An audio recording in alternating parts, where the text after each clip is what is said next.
the task, they activated not only the left side, but the right side as well. Okay, so Carnegie Hall, Tuesday, March 7th at 8, performing Honegger's Joan of Arc with super titles, And with that guest conductor is, Charles Dutoit and an international cast. whether For it's tickets, call ideological or Carnegie whatever, Charge, it definitely, we WNYC are AM the enemy. 820, New York Public Radio. It's really 48 interesting because in cloudy public, Central if you look Park. at public broadcasting, 12:04, good afternoon. I'm Joanne Allen. who is The on state legislature is set to PBS these debate days? on Who's the been on death for a long penalty time? today. You have But Governor Buckley's Pataki always now had a says show. he There's might delay signing the bill. Pataki McLaughlin. says he wants to You talk have, to crime victims as now well you have as Peggy widows Noonan. and parents You of have, slain police officers to get their Lou views Rukeyser, on when it is who appropriate really- to sign the measure. that's a conservative. Government star I mean, witness is whatever. scheduled to take It's the stand fine. today at But the terror conspiracy there's all trial. these liberal conspiracy WNYC bill Steve lawyers. I Hitchley. mean, The fate with of Joseph 11 men on Campbell, a trial guy's for been accused of being a prosecutors call Nazi. war on urban terrorism Where the hell comes is on it? testimony of government informants I mean, from once in a while, a North frontline show. Defense And attorneys say did you his see the secretly patty cake recorded job they did on conversations Rush with Limbaugh? defendants constitute entrapment. I'm And not, that you Salem know, was motivated by if a we're talking $1 about million balance, I'm payoff just saying from the federal balance government. is really in that Salem other has direction. failed It has lie been for a long detector time. tests and suffered McNeil memory Lehrer, they're lapses after liberals. a 1992 car So, crash, according it's a to the New York joke. Newsday. There's something In else opening going on statements, there. Assistant Prosecutor Robert Kuzami Even if it acknowledged were the true, credibility issue, but said it shouldn't you be an can't issue, just click your heels and get inside a terrorist ring. I'm Dick If public Hinchcliffe, broadcasting is an WNYC alternative News. to what Fire you hear in officials say a commercial firefighter broadcasting, is in well, critical condition today after suffering a heart Anyway, attack while on fighting a another Brooklyn hand, on fire. another level, Officials say the cause guests of that last have been night's on this fire is show being investigated but is considered suspicious. Stocks are lower on have had a chance to talk investor about nervousness things they about the consider declining important dollar. The at a Dow is length that down they're not giving about in 19 commercial points in heavy trading. Weakness in the dollar is sending shockwaves. in the end, through I think what we financial do here markets. is simply Rangers talk are about hosting the things Senators, on the something Devils at we Quebec hope a tonight, little below and the the surface, so-called although Mets and even in so-called 45 Yankees minutes, have we're not going to preseason get a games heck of a lot today. here. Mostly cloudy for this afternoon with highs around 55. A chance of drizzle Yeah, for tonight, well, lows around thank you. 45. 48 degrees, Here we 68% go. humidity, southwest wind at 8, cloudy. WNYC You don't have to. AM 820, New York Public Radio, 1206. Later, maybe when we take calls, we'll Hello, put them I'm on Cheryl just Wudun, because author of China Wakes, and you're listening to New York and Company with Leonard Lopate on There's a volume control WNYC, there. AM 820 New York Public Radio. Is that okay? Is that the way you like it?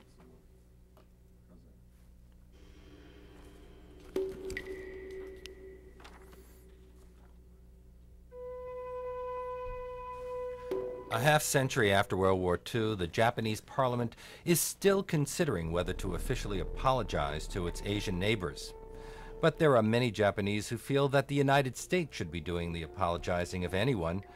Not surprising, considering Japan's official history of the war, in which its role was essentially self-defense.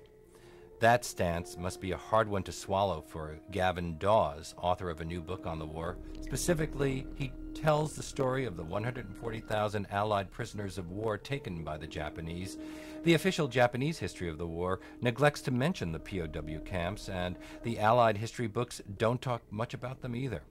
Gavan Daws' book is called Prisoners of the Japanese, POWs of World War II in the Pacific. It's published by Morrow. I'm very pleased to welcome its author to New York and Company. Good afternoon. Good afternoon. Now, I've always had a problem with the way the Japanese conducted themselves in World War II because I'm a bit of a Japanophile. I really love Japanese art, consider it to be perhaps the most elegant, sensitive, refined art the world has ever produced. And then I look at the insensitivity to other humans that we see during World War II, and I can't put those two together. It's not so hard for a Japanese to put those two together or to separate them. The Japanese have always been very strong on the idea of what we can call inside and outside. It starts with a house. Take the shoes off coming into the house because the world outside is dirty. And you can extend that to say that the world outside Japan is dirty, and the world outside Japan in wartime would be filthy, and particularly since the war is being waged against white people.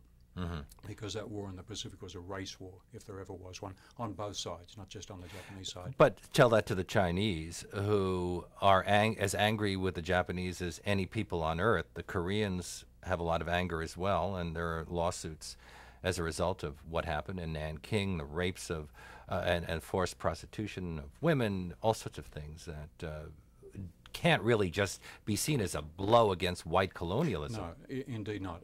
And again, that's the Japanese being different from and superior to every other people on earth, just as most people consider themselves to be different from and superior to. But the irony of all that was that the Japanese presented themselves in Asia as liberators. liberators of Asian people from white imperialism, and promptly and dreadfully enslaved Asia within a matter of months, and kept Asia underfoot all through the war until defeat. Your native land, Australia, Native isn't land's it? Is Australia, yeah, not yeah. that far from Japan.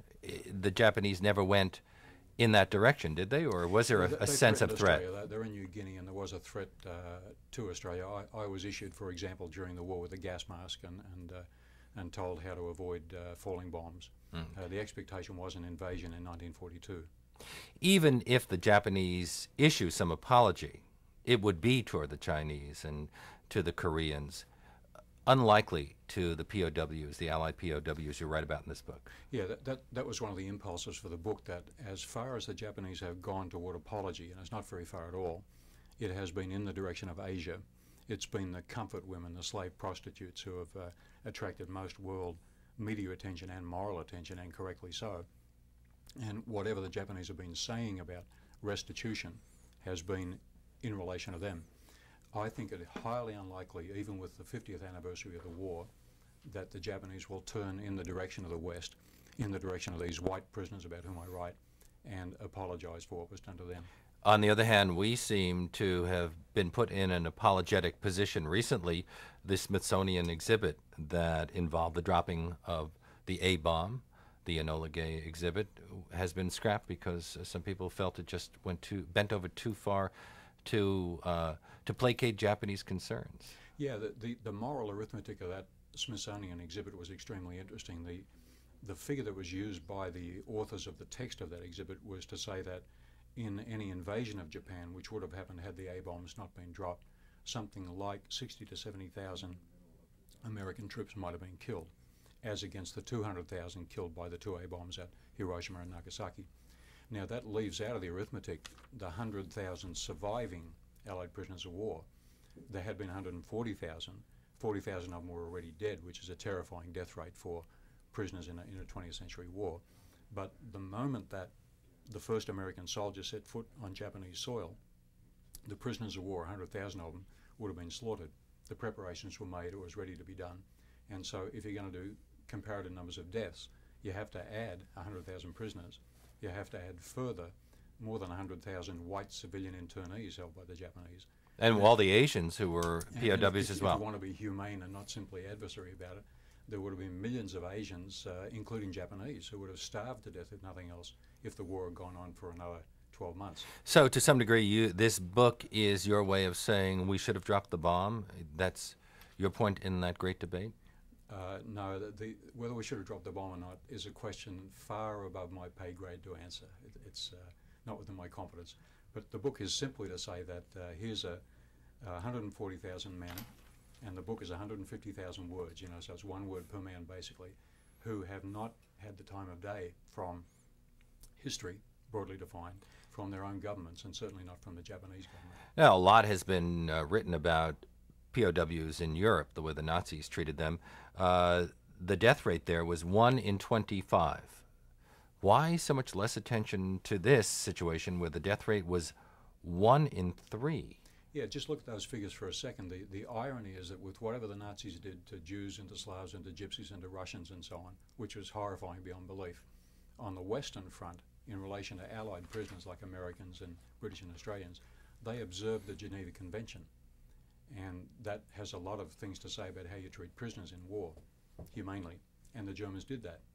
The Japanese did not abide by the Geneva Convention. Their view was that a prisoner taken in battle was a despicable thing, less than human. And by the fact of his surrender, just that fact, he deserved to die. And how did these people die, generally? They died, they were beaten to death, they were starved to death, they were worked to death, they were left to die from untreated diseases like malaria and dysentery. It's the equivalent of being caught in the Black Plague. Mm-hmm. The death rate was about the same as in the Black Death in Europe. Now, one of the dirty secrets of this war is that a fair number of them also died from friendly fire. Yeah, this is something that is not in any biography of Douglas MacArthur. MacArthur's a great man, one of the greatest men of the 20th century, and that's not just my opinion, that's his opinion as well. And so to find that in the official histories that deal with MacArthur in the war, and the biographies like William Manchester's American Caesar, great book, there's no mention of the fact that MacArthur's orders brought down fire on Japanese ships carrying prisoners of war in conditions worse than slave ships from Africa in the 18th century, to the extent that the torpedo bombings and the submarine attacks on those ships killed almost 1 in 3 of all Allied prisoners who died in Japanese hands. And that's a friendly fire rate, the like of which I've never heard of in modern war. Who do you blame for that? MacArthur.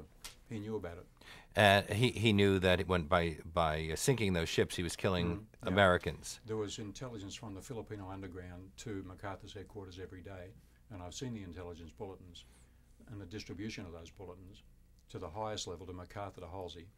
And those sinkings of those ships, those unmarked ships, went on even after, indisputably, MacArthur knew about it. Mm-hmm. And many of those people were the survivors of the Bataan Death March. Yeah, those were MacArthur's men. Had survived, they were MacArthur's men. They'd survived the Bataan Death March, and they die under the bombs and under the torpedoes of MacArthur's task forces. Yeah. And lest we forget, also a lot of Filipinos in those ships. Lest we forget.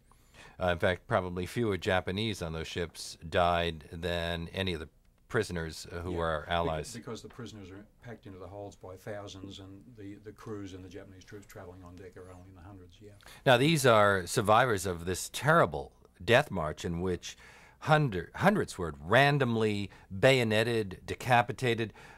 You say that there was a dead body every 10 to 15 yards for 100 miles. And these are surrendered prisoners. These are not men that you're killing in battle. The surrender has taken place. They're sick, they've got malaria, they're exhausted, they're starving. They're marched 100 miles through tropical heat, and if they don't march fast enough, they're killed. My guest on New York and Company is Gavan Daws. He's written a book called Prisoners of the Japanese, POWs of World War II in the Pacific, published by William Morrow. Any Australian POWs in that group as well? From the Malayan campaign, captured in Singapore and sent to work on the Burma Railroad, which the world knows as the bridge on the River Kwai. And the death rate there is that for every Japanese soldier in the railroad regiments, for 250 miles of railroad pushed through the jungle, through monsoon weather, through cholera epidemics, for every Japanese soldier, 12,500, a prisoner dies. Wow. And in addition to that, lest we forget again, they have Asian slave laborers, and probably 10 of those died for every Allied prisoner. So we're talking about 200,000 forced laborers from Asia, 12,500 from the Allies, all to build this railroad. Yeah, and there are literally drifts of bones washing up on the sandbanks of the River Kwai all along that railroad. Now we've all seen that film. You don't get a sense of that kind of horror in that film.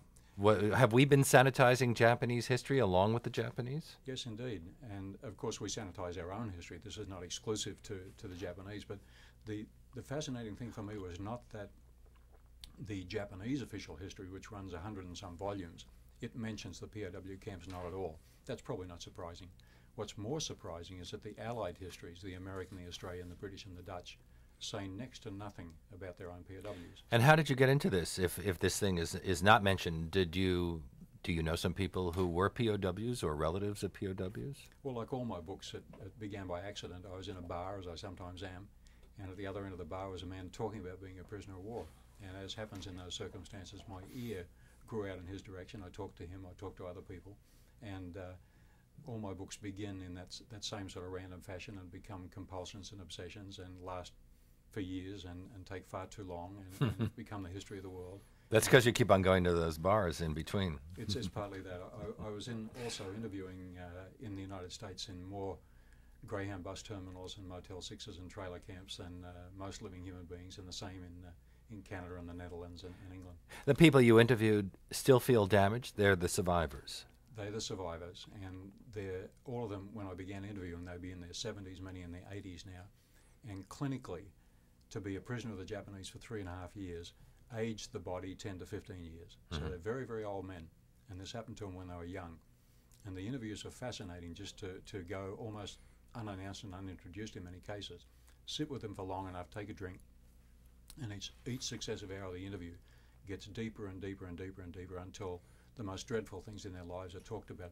Many times, and this is amazing, for the first time, they've lived with that stuff encysted and abscessed within them for their years from 20 years old to 70 years old. Many people who've been through concentration camps, the